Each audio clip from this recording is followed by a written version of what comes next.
ensemble avoir conscience que nul autre que nous-mêmes ne viendra sauver notre nation et que cela exige de chacun de nous une mobilisation tous azimuts. Peuple congolais, il est temps de nous lever, de nous serrer les coudes et d'agir pour défendre notre patrie, notre intégrité territoriale et l'intangibilité de nos frontières. La République démocratique du Congo est victime d'une nouvelle agression rwandaise et des actes criminels et terroristes du M23.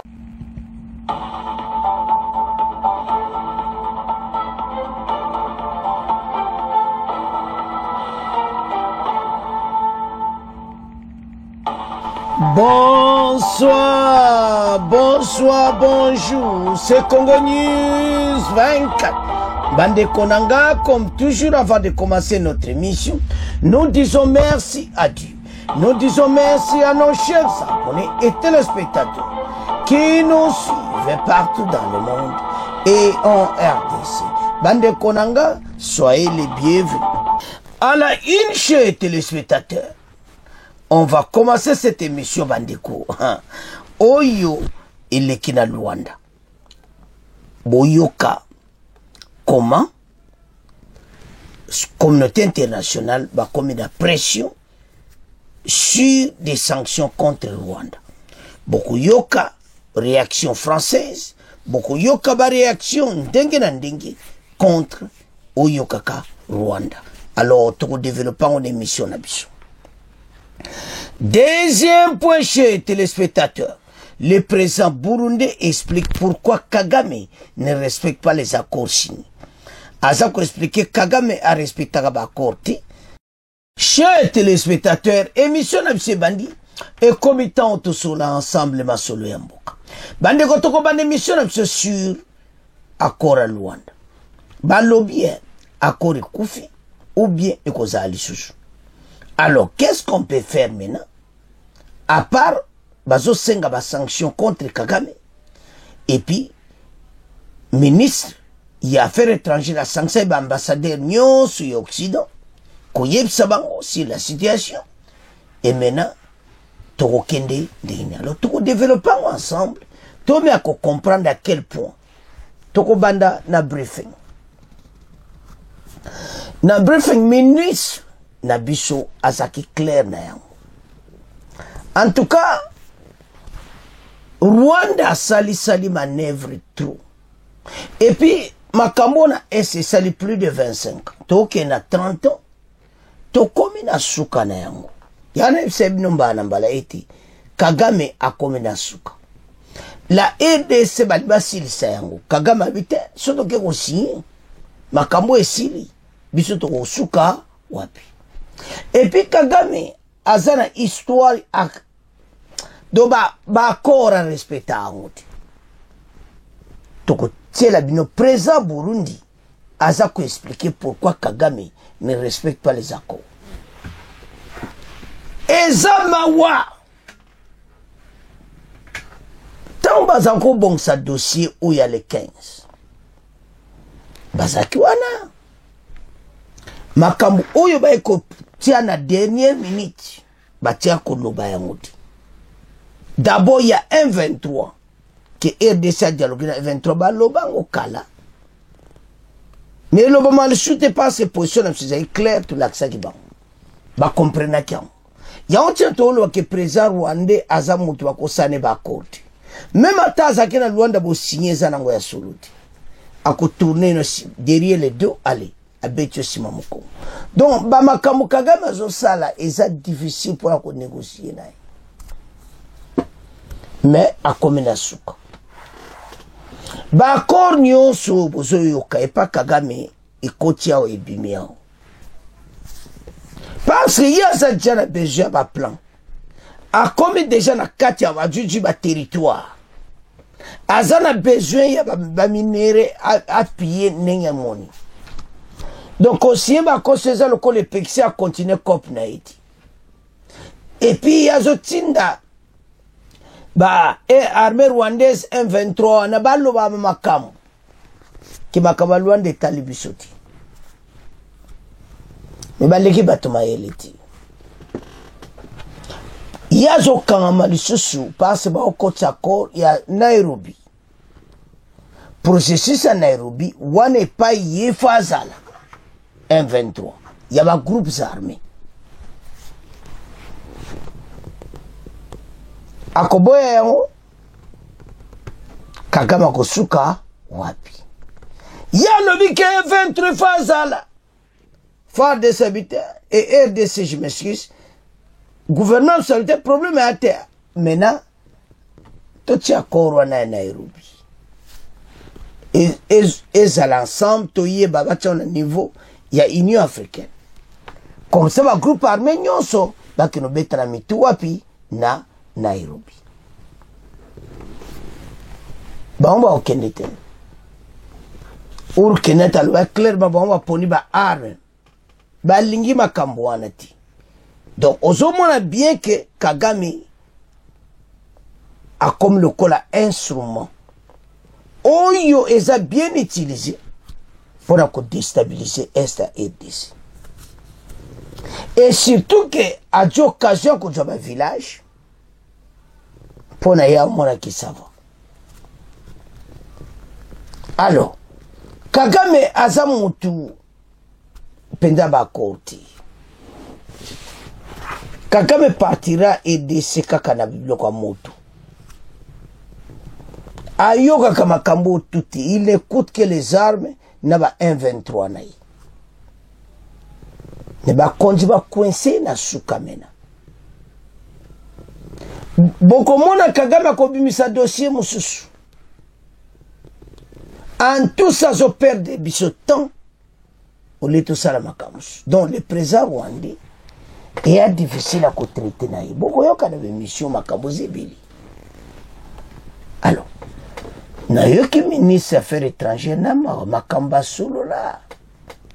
Donc Kagame ne respecte pas. Alors maintenant,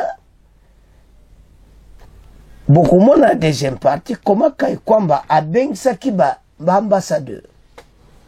Pour expliquer ba on tia Kagame na kakasiko ya suka.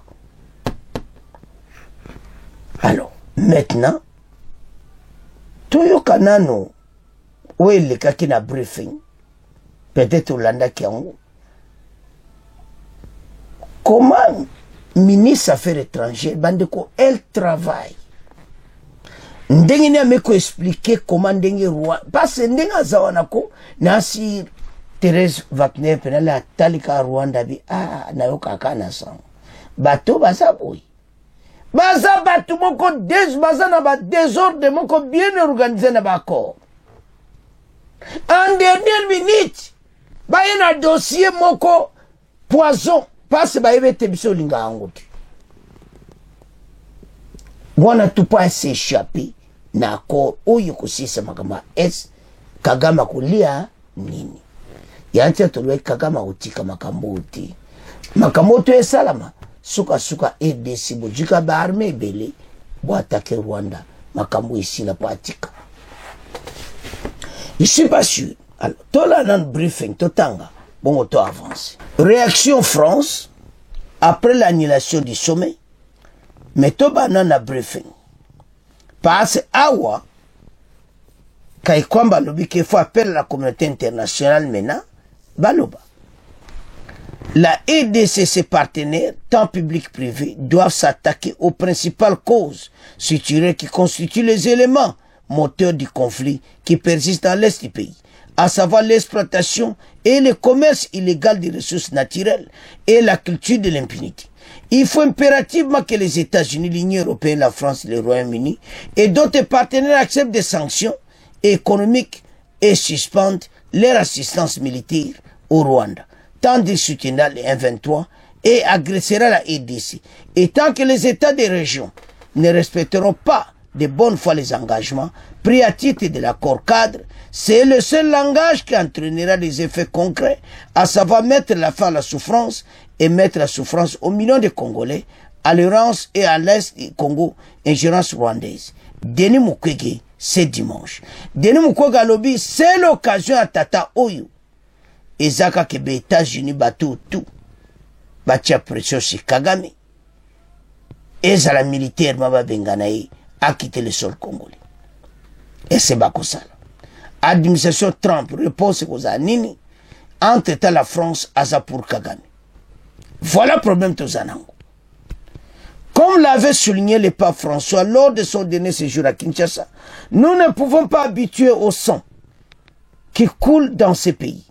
Depuis des décennies, désormais et de se faisant des millions de morts à l'issue de beaucoup. Il est en effet plus du temps de sortir de la tragédie congolaise, de l'indifférence et de la négligence. Pour ce faire, il faudra revitaliser l'urgence à corps cadre avec mobilisation des pays et des institutions co-garanties, a fait remarquer Mukwege. Le sommet tripartite présenté initialement comme une étape décisive pour désamorcer la crise dans l'Est, la RDC, a donc échoué. À réunir les trois chefs d'État, Félix Tshisekedi est arrivé à Luanda dimanche matin à l'espoir de parvenir à un accord. Boyoka, quand il a dit Fatia yé, que tu signes accord. Mais Batoyo, Baza Batou Mabey. Ah, Nzambe Nangai. L'annulation de la tripartite perçue comme un nouveau revers pour le processus médiatique angolais. La réunion ministérielle l'avait déjà été marquée par le retard de 6 heures, l'arrivée tardive de la délégation rwandaise. Délégation rwandaise de mon ministre des Affaires étrangères a eu un retard il y a 6 heures du temps. Pas comme en Luanda. Donc c'est-à-dire à Ngame Koyati. Ministre des Affaires étrangères a eu Alexis Lera Kosaganati pour baname masolo kai kwamba sia komaki. Retard à 6 heures du temps, on n'a rien fait. Alors, tant au la bateau, baza batuti. Donc, Kagame a respecté un contrat. Mais tout là, on a un ministre des Affaires étrangères, bon, on a développé ma soul. La ministre, selon votre collègue des Affaires étrangères du Rwanda, vous n'êtes pas tombé d'accord à cause de l'intransigeance de votre délégation, à cause de l'intransigeance de la République démocratique du Congo. Dites-nous, madame, sur quel point Kinshasa ne saurait transiger, quelle est la ligne rouge à ne pas franchir. La deuxième question s'adresse au ministre de la Communication. Monsieur le ministre, comment interprétez-vous les refus du président Paul Kagame de faire le déplacement de Luanda? Merci, on va commencer par la ministre d'État et puis je pourrai commenter juste après. La question de ligne rouge, elle est claire, elle a toujours été claire et défendue par la République démocratique du Congo. Nous n'allons pas dialoguer avec un groupe terroriste comme le M23. La République démocratique du Congo, vous le savez tous mieux que moi, vient de très loin. Quand il s'agit des groupes armés, quand il s'agit aussi du poids des négociations que le pays a eu à engager avec des groupes armés qui ont utilisé la violence et la force pour avoir un accès politique ou pour avoir de l'importance ou de l'influence politique ou un accès à des ressources quelconques. Cette page a été définitivement tournée. Et c'est pour cela que pour nous, il est inacceptable. Et je ne pense pas que la République démocratique du Congo soit une exception mondiale quand nous disons qu'il est inacceptable de négocier directement avec un groupe armé qui bombarde des camps de déplacés, qui tue et qui massacre des civils, qui viole des femmes, qui pille des ressources naturelles et qui est aussi coupable d'attaques contre des soldats de la paix. Cette ligne rouge, elle n'est pas exceptionnelle. Chaque autre pays qui se respecte et qui respecte sa position en tant que pays membre des Nations Unies n'accepterait jamais de parler avec un groupe armé comme le M23 et de lui donner ce degré de légitimité. Il y a un cadre très spécial pour la question des groupes armés congolais et c'est le processus de Nairobi. Il n'y a pas de traitement exceptionnel et il n'y a certainement pas de récompense pour les pilleurs, les violeurs et les assassins. Voilà. Alors, sur votre question, comment interpréter le refus du président rwandais de venir à Luanda? Peut-être qu'il faut lui poser la question. Mais si moi je dois vous répondre, c'est parce qu'il refuse de voir la mort de sa créature, parce qu'en réalité, en signant l'accord avec le gouvernement de la République démocratique du Congo, c'est consacrer la fin. Parce qu'on vous a déjà démontré de mille et une manières que les M23 en réalité n'existent pas. C'est un groupe des supplétifs de pantins qui sont recrutés pour le besoin de faire la couverture de ces œuvres malsaines qui consistent principalement au pillage de nos ressources. La ministre d'État l'a déjà dit et redit plusieurs fois, la guerre, elle est économique, le mobile qui sont poursuivis par les M23, c'est de s'emparer des zones minières pour être sûr que nous continuons ou que le Rwanda continue à s'approvisionner depuis 30 ans. En signant l'accord avec le gouvernement de la République démocratique du Congo, c'est consacrer la fin. Parce qu'on vous a déjà démontré de mille et une manières que les M23 en réalité n'existent pas. C'est un groupe des supplétifs de pantins qui sont recrutés pour le besoin de faire la couverture de ces œuvres malsaines qui consistent principalement au pillage de nos ressources. La ministre d'État l'a déjà dit et redit plusieurs fois, la guerre, elle est économique, le mobile qui sont poursuivis par les M23, c'est de s'emparer des zones minières pour être sûr que nous continuons ou que le Rwanda continue à s'approvisionner depuis 30 ans. Et aujourd'hui, pour nous, dans la stratégie du président de la République, sur tous les fronts d'ailleurs, militaires, diplomatiques, médiatiques, économiques et judiciaires, c'est de mettre fin à toutes ces gesticulations. Et donc, sa non-venue aujourd'hui, ce n'est qu'une manière de retarder ce qui va lui arriver parce que nous finirons par y arriver à travers les différentes stratégies que nous avons mises en place. Et donc ça doit être bien clair. Et c'est pourquoi, pour cette question spécifique de l'Est, nous disons que les médias, que les Congolais, nous devons tous faire bloc derrière le président de la République. Et nous savions aujourd'hui qu'il ne viendrait pas. Tout simplement parce que lorsqu'il regarde ce qu'il engrange comme profit à travers les déplacements de population, à travers le pillage systématique, il ne pouvait justement pas trouver sa place dans un environnement où on veut parler de paix, dans un environnement où pendant plusieurs jours, en cette réunion, durant plusieurs mois, ces équipes ont convenu avec les nôtres. Je fais juste un tout petit rappel. Au début de cette crise, les Rwandais parlaient de 3 choses. Ils nous parlaient de quoi? Des discours de haine. Donnez-nous un exemple. Dans un pays de 100 millions d'habitants, discours de haine. Deuxième chose, ils nous parlaient de la problématique de réfugiés.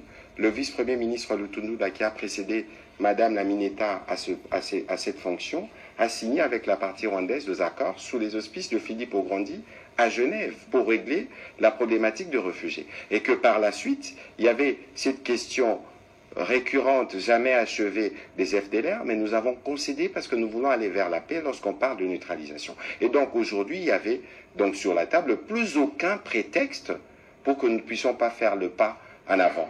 Mais lorsqu'on est obnubilé, on s'est nourri pendant longtemps du sang et des minerais du Congo, on veut continuer à avoir cet appétit. Mais comme je vous l'ai dit tout à l'heure, on finira par y mettre fin.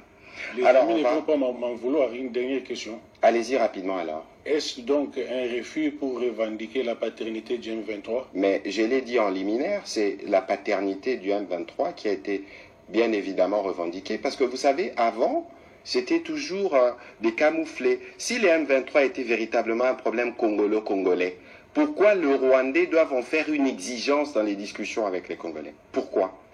Pourquoi? C'est une affaire rwandaise qu'ils essayent de congoliser parce que parmi nous, il y a des traîtres qui choisissent de les rejoindre dans leur camp en espérant, malheureusement pour eux, qu'ils pourront tuer des Congolais pour arriver aux responsabilités à Kinshasa. Ça n'arrivera plus. Ils auront à la fois le président de la République et le peuple congolais derrière. On va évoluer avec M. Eric Izani. Madame la Mineta, vous avez dit et vous avez fait mention que c'est un échec. Mais en même temps, vous avez parlé aussi du report. Alors, que répondez-vous à ceux des Congolais qui pensent que penser au report, c'est comme si nous, Kinshasa, nous croyons encore à ces processus qui a été, à mon avis, vidé de sa substance avec son non-venue. Et puis au ministre de la Communication et Médias, Excellence, que répondez-vous à ceux des Congolais qui pensent que finalement on a compris, tout le monde a compris que Kagame ne respecte jamais rien. Mais encore, il faut seulement lui faire la guerre. Que répondez-vous à ceux du Congo qui pensent que nous devons lui faire la guerre parce que finalement il ne va pas nous donner la paix sur un bout de papier? Écoutez, ces Congolais qui veulent la guerre, ils ont raison. mais il faut regarder le coût que cela représente dans un contexte où nous avons déjà des millions de personnes qui sont décédées. Il faut regarder l'environnement diplomatique dans lequel Madame pourra peut-être mieux dire que moi. Il faut regarder aussi la détermination du président de la République à veiller sur la vie de chaque Congolais. Parce que fort malheureusement, la plupart de ces conflits se déroulent sur notre territoire. C'est pour ça que lorsque nous vous parlons du front diplomatique, le front diplomatique qui aurait pu, avec son rythme, nous donner des résultats. Lorsqu'on parle du front judiciaire, du front économique, du front médiatique, c'est parce que nous devons combiner tous ces efforts pour mettre un terme à une situation qui perdure depuis 30 ans. Madame la ministre d'État. Tout à fait. Et justement, je comprends tout à fait la préoccupation et l'interrogation sur la viabilité du processus de Luanda après un tel échec. Mais en même temps, comme le ministre Mouyaya l'a indiqué, notre combat, il se décline sur plusieurs fronts. Le front diplomatique, c'est le front du dialogue, c'est le front des négociations, c'est le front de l'effort inlassable. En même temps, nous avons d'autres fronts. Nous avons notre front militaire, nous avons notre front médiatique. Et donc, en même temps, nous restons concentrés sur ce processus de Luanda. Pourquoi? Parce que c'est un processus qui va rendre le Rwanda redevable, qu'ils le veulent ou pas. Absolument. Et nous allons continuer la pression et nous sommes reconnaissants du fait que nous avons aussi un facilitateur qui reste déterminé à trouver une solution durable à ce conflit. C'est aussi une manière très importante pour nous de confronter tous nos amis, tous nos alliés de la communauté internationale qui nous encouragent à privilégier la voie diplomatique. Et en effet, nous la privilégions. Mais en même temps, il faut un environnement propice, un environnement diplomatique propice qui rende ce genre d'effort diplomatique aussi viable. Et c'est là où nous responsabilisons ceux qui insistent sur la voie diplomatique. Maintenant que nous avons prouvé et que nous prouvons chaque fois que nous allons à Luanda notre détermination, notre sérieux, et que nous faisons face chaque fois à une partie rwandaise qui aime nous faire perdre du temps, qui se perd dans des discours politiques, qui n'honore même pas des invitations d'un chef d'État, nous voulons aussi mettre à l'épreuve cette communauté internationale, ses amis, ses alliés qui insistent sur cette approche diplomatique. Maintenant, c'est le temps que ces voix-là s'élèvent et qu'elles tirent les conséquences des actions et des postures des uns et des autres. La République démocratique du Congo, le président de la République, était aujourd'hui à Luanda. Et il était à Luanda parce qu'il voulait signer un accord, parce qu'il voulait la paix. Où était son homologue rwandais? Très bonne question. Bandeko tolandi biso nyonso. Kagame respectaki lokoti. Alors, maintenant kai kwamba lobi clairement mena communauté internationale. Bozai ko insiste to kena accord à Luanda. To kende kuna to sala yango to sala yango. Mena bino moko bozwa Kagame. Akende kuna sio. Parce que bota la situation. Kagame chema kambu nyonso na désordre. Donc pona yi ezala bongo désordre kakekota. Mais on ne peut pas accepter ça. Kagame avec ses hommes dont il faut ayuka. Bandeko ça la passe. Komona ke makamba boy. Ya yebi ke fallait zala bongo. Mais pone kuna zate. Le président rwandais a respecté le Komokoti. Et puis il y a eu une position à RDC qui est la ligne rouge. Donc, si on négocie, on va inventer. Mais comment ça, mine ne bande konanga? Tant bon mona bilonga bon mona que Kagame azape na mutu a tchaka désordre na makambo beli. Voilà à crier. Ezamao. Alors, maintenant, tout qu'il y a une réaction française. Kagame a été a pesi ba raison ndenge na ndenge. Ba raison musu a pesi kuso yokina mawa. Président rwandais baza prima lokuta. Ngala mona te mokonzi akosa ndenge wana. Na kota Kigali, il n'a même pas cité nini direct na M23 wana kilolo bakona na Rwanda taba oso. Mais na New York Times na bango a pesi ba raison mususu. que la RDC a menacé hier changement de régime. Kagame Alongwa. Menace à FDLR. Il y a beaucoup de Luanda. Est-ce que vous comprenez? Le niveau mensonge. Non. Donc, aux hommes, on a clairement que Azako tourne en rond. Ayebi Azako sala. Ayeba aventure neko simba. Mais total mbala oyo. Bache sur le point. Makambo ya es ici la pona libela. Chose oyo Kagame alingite. Passe à vivre ndenge. Il faut créer le komobo. Mais mbala o tout ça n'est maïl. Mais tout ça y a la pona. Total. Réaction française. Et dès après l'annulation du sommet de Luanda. Conflit dans l'Est, la RDC, le sommet prévu entre le Rwanda et la RDC a été annulé. C'est la présidence congolaise qui l'a officiellement annoncé aux journalistes présents sur place pour couvrir l'événement.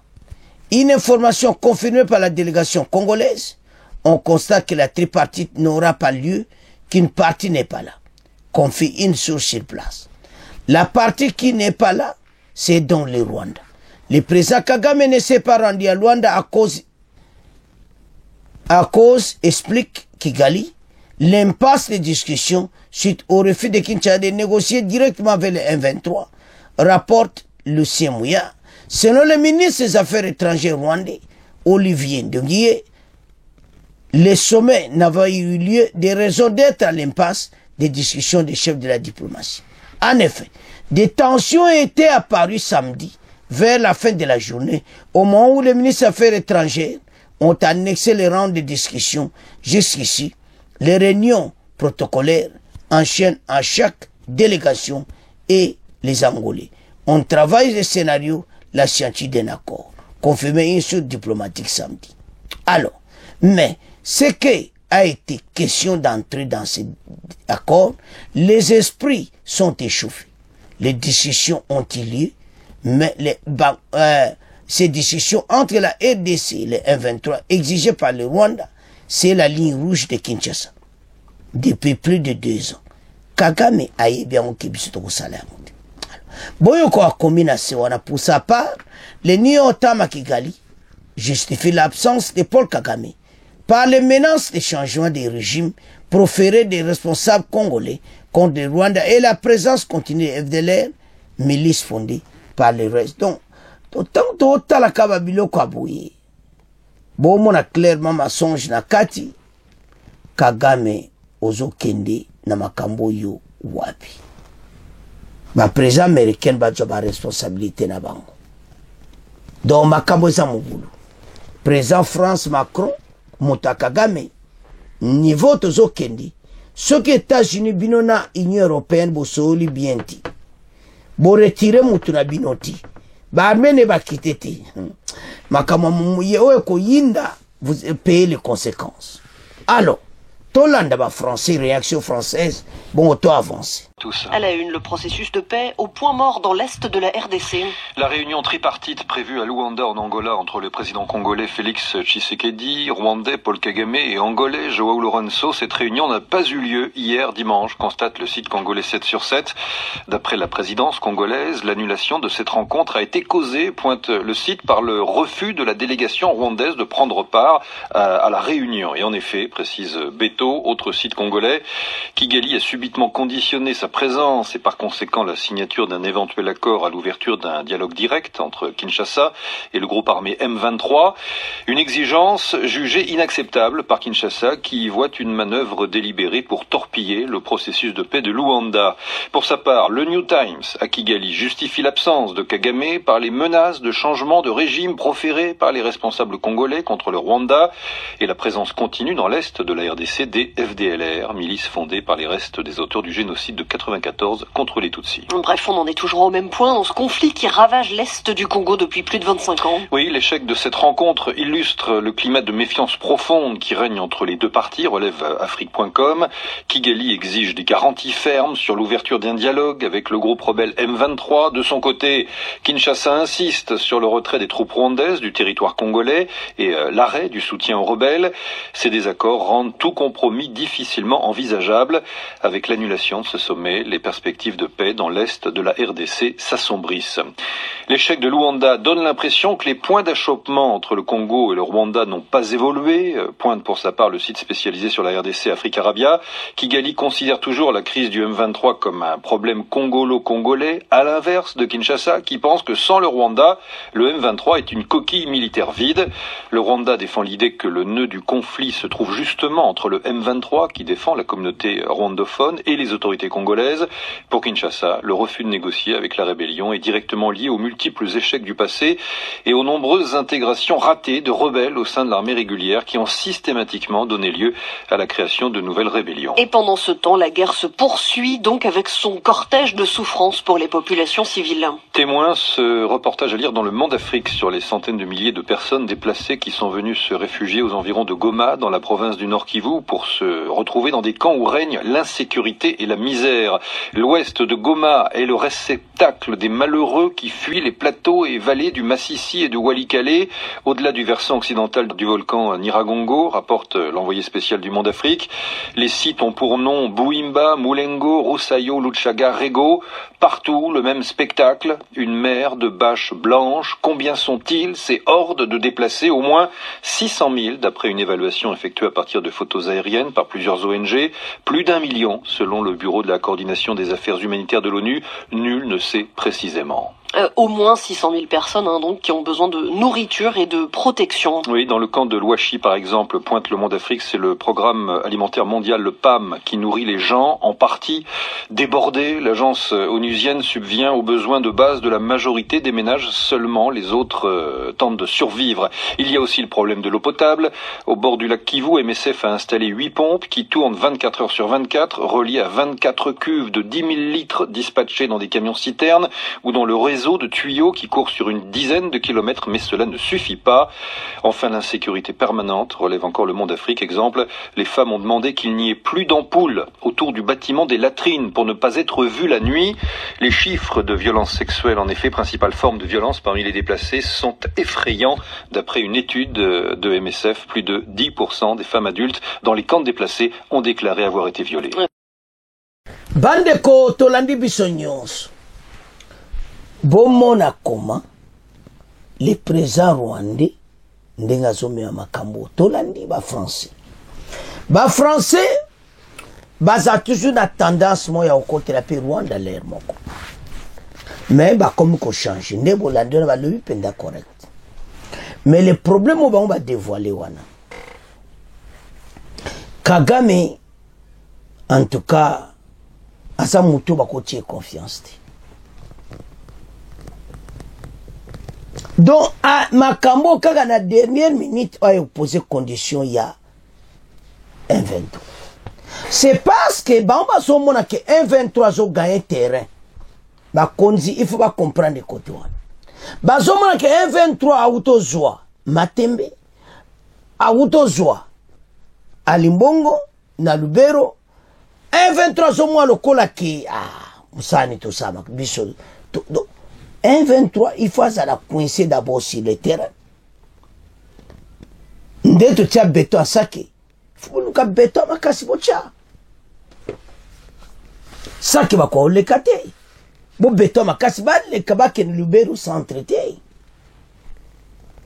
Et puis ça bango sous courage te. Bandi mamena oyo biso to so yebisa bango. Kagame ayebi pona nini aza kosala yango. Kagame lingi jamais guerre wana sila. Kagame lingi guerre ndebo landi wana bekso tozotia eza pour congolais to partage. To une vraie information comprendre ce qui se passe pour le moment. Ba aventure eza trop sila makambo oyo. Kagame zo play zo jouer ba jenae. Yazo mona kaki voilà kopwana biso toyiba ka minere tozo continuer ka kopiye ba minere akomaka lubero centre eza donc problème donc FARDC bozala prêt ya kokale bato akoro ndenge échoué nata bopesa date mosusu bango baokipe pression makasi Kagame atindi ba blende akosakana te mais FARDC aza toujours na position de force FARDC akozala bango mayele pour tulumba le fait mata faut tia tout en jeu pour barrer la route à Kagame alors comme à central Lubero. Alors situation tete zo salama banko bazo monter ba scénario na bango ya ko gagner ba village. Alors tant tala biloko yo ba yebete ba reporter ou reconnaître bango ti ba groupe armé bo komanda suka. Maintenant, ministre des Affaires étrangères a mis dossier à 1-23 na accord à Nairobi et Zonga.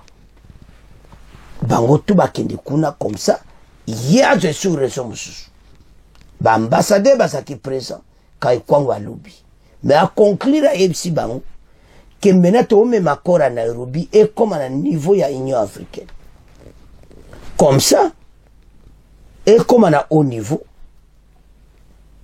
Comme ça, bango ba 1-23 ba kene kuna kosangana ba groupe armé.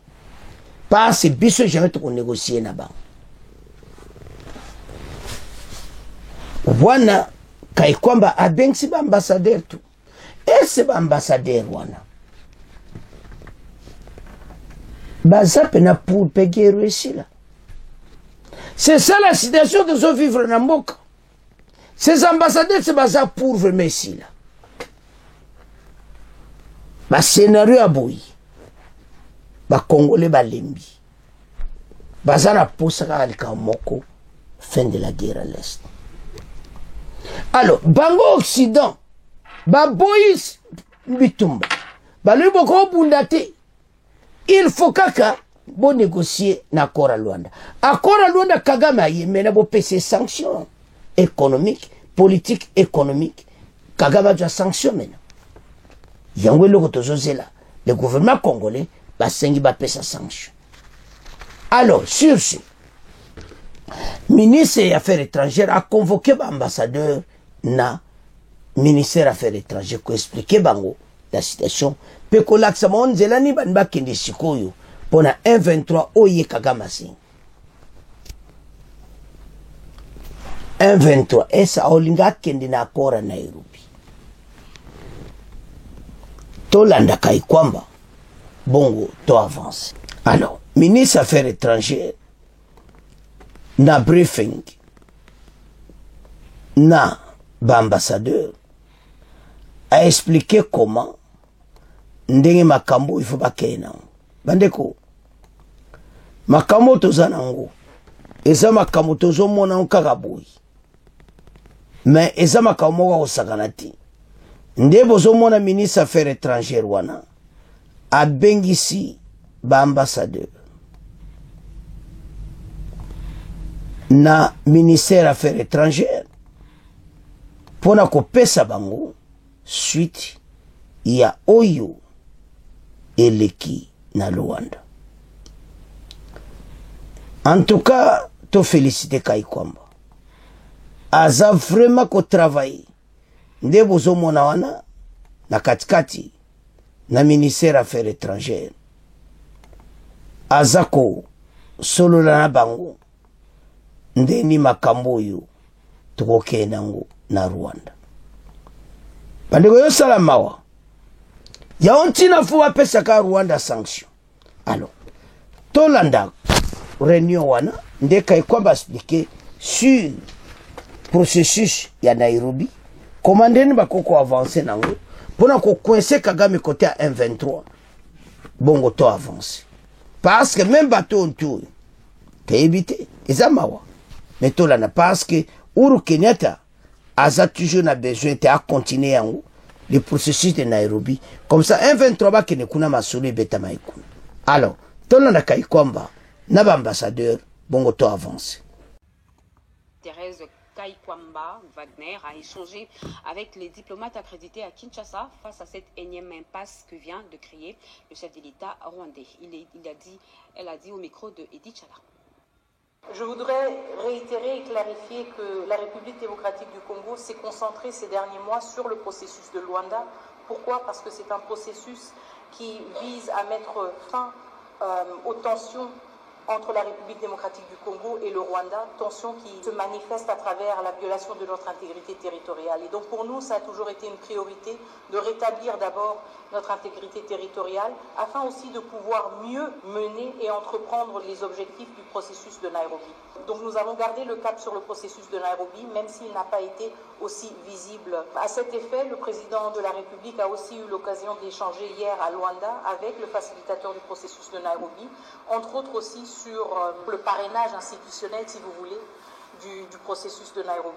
Et tenant compte du fait que celui de Luanda est sous la houlette de l'Union africaine et que ces deux processus s'influencent mutuellement et se renforcent mutuellement, la position de la RDC a été de voir comment et de proposer comment le processus de Nairobi pourrait être placé aussi sous la houlette de l'Union africaine. Ceci faciliterait encore une fois l'interaction entre les deux processus, l'interaction entre les deux facilitateurs et harmoniserait, si vous voulez, la question du parrainage institutionnel.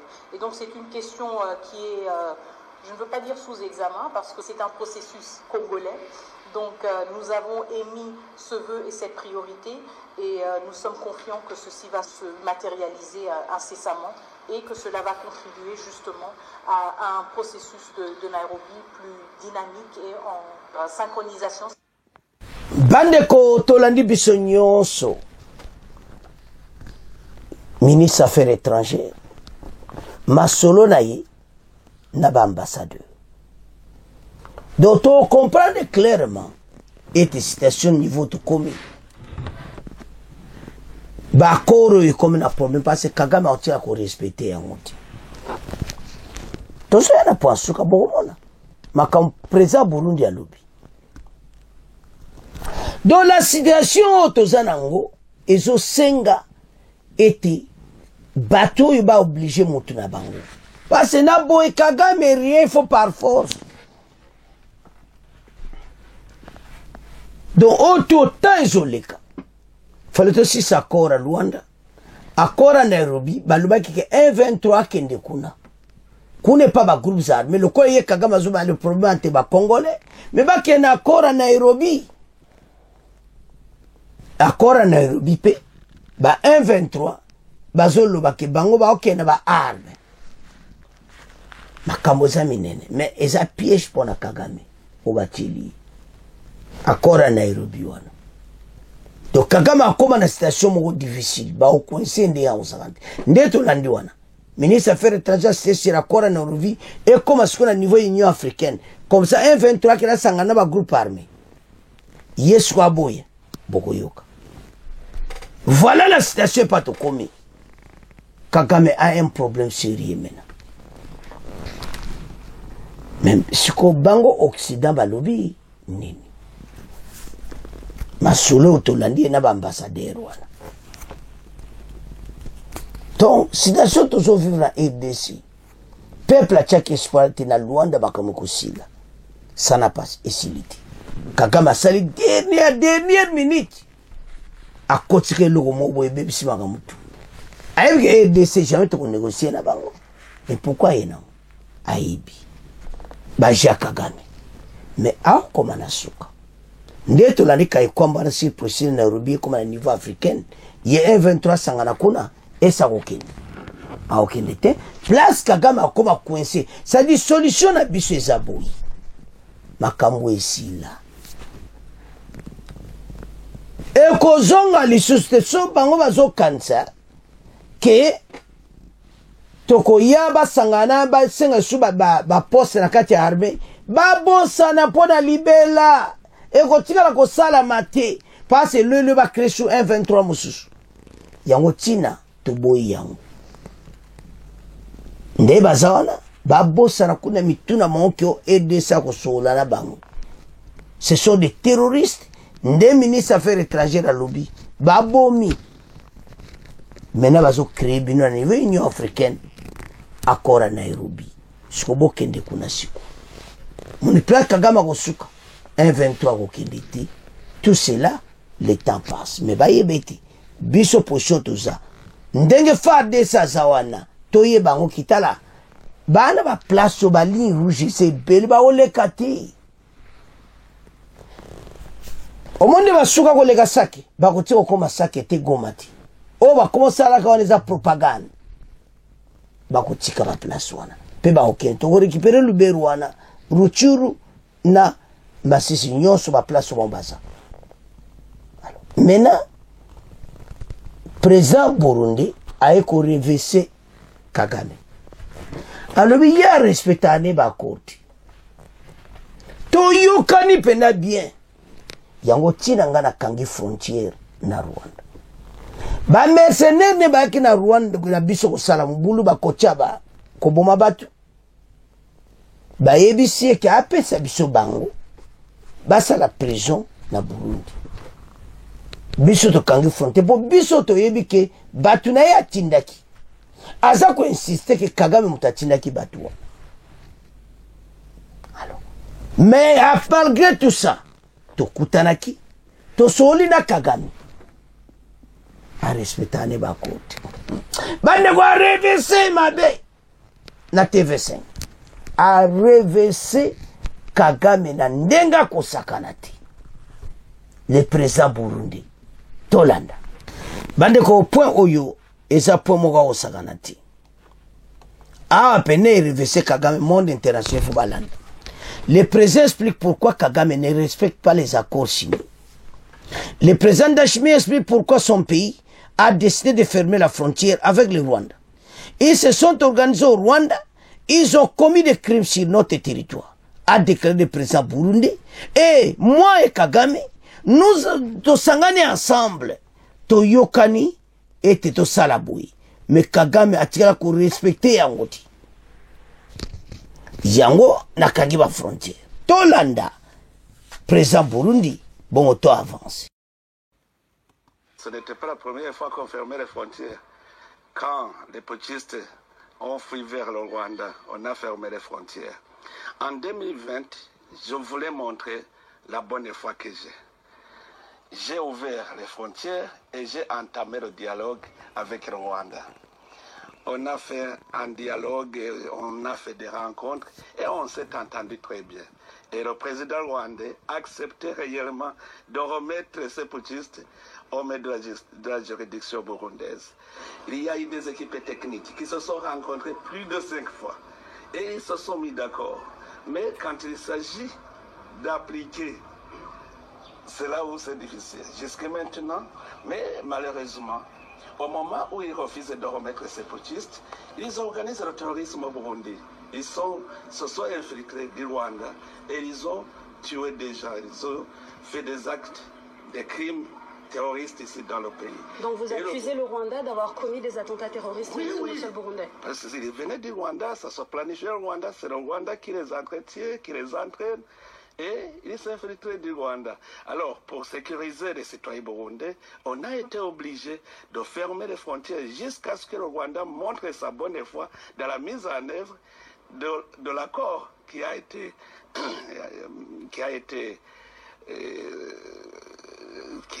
décidé entre nous, entre les présidents, entre nos équipes techniques. Donc, le jour où ils vont remettre ces putschistes, en ouvrant pour les recevoir, les portes resteront ouvertes. Donc le problème n'est pas au Burundi, le problème se trouve là-bas au Rwanda. Banamboka Tolandia a respecté ba courti. Les présidents rwandais sont dans le bateau penoyo kakado na ebite na mondo yo. So mutabu wako négocier na été. Et c'est impossible. Alors tu as désordre de moko total. Donc pour naïe il faut que mon boulot ezala pour y profiter. Bon là le présent. Mais yo to yokana binde to yokana ki asaliti. To bibiso to okanga frontière. Ti mokolo yoko zonga na makamoto yokana ki ondimi yango wanto fungula. Donc c'est ça biso bi photo sala bon. Attaque de frontière te mais to l'accès position moko dire. Kagame a comme un problème. Fermer la frontière, il y a la frontière. À côté de Batu, Butu. Azadja la frontière ya Bunagana. Seule frontière où il y a, à côté de Batu. Situation to vivre mene comme situation ma foto tellement makasi. Kagame azoke na suka ba Congolais. Ba piège ze belo to kanga ili susu. Ata Kimi Luanda to kangai. Deni mkwega lobby. Biro boxina boza wapi. Makamo dozo vivre. Il faut Kagame bango ba siéger. Kagame ba longolé par force. Pas si t'as là présent Rwanda ya Burundi. Et ça va simple accord. Bo yokani. Bateau ba salame plutôt signé to yokani. Mais Kagame a salé à monter. Président Burundi a n'accepte pas les Congolais et Tata Oyo a respecté la cour. Il faut même vidéo. Il faut continuer à changer une stratégie à côté de la Kagame. Kagame n'écoute que les armes. Ndeba Bengane Batura 2014. Tout ça la propagande ya ni oindingi wana. Ya boy. Ba pays nyonso wana makasi. Minduke yana ADC. To bombarder Kagame et ses hommes. Tant que tu as bombardé, tu as mais le président Burundi a lobby et tu as donc les Congolais tous le président Dachimi a expliqué par les Congolais indirectement les Congolais qui a respecté la canette bon l'exalé. Attends que tu as Luanda a signé a respecté un autre. Namakamba S Kagame a tchapé na kata mutu a tchaba kata mutu. Place ba liaka. Place ba vivaka. Mais mokonza mboka yele ba point moko très important. Pona ko silisa makambo pona libela. Chose oyo Kagame ne veut pas écouter ça. Alingi chanson wana te ke guerre sila. Bango ba kolia ni. Ba vivaka na RDC. Ba piyaka ba mineri. Et tandis que bandi ko so ba traître. O baza condamné à mort. Ba ki kota kota Kagame. Lelo ba chama kele na Lubero. Mais ils seront un jour. Bah, ils place bakozala. Bah, ça déjà condamné bakozala en prison à épice. Bah, denda kasi ma armée rwandaise. Alors, maintenant notre position est claire. Toyoki au président Burundi à lobby. Kagame a respecté ba contrat. Ataku daiki Rwanda, bo signé, a ko respecté na iti. Ba konzito e bayango. Mais bon continuer ko coincer. Soko pena komi coincé wana place à koloba bon na tiki nangaka. Mais so ibo coincé te bo tiki gabo. Kagame a ko respecter le comme côté et ça ndenge na yi. Président Burundi, merci pour le message. Alors banamboka, tolande émission. Bon continuer ko s'abonner, bon partager. Au revoir. À la prochaine.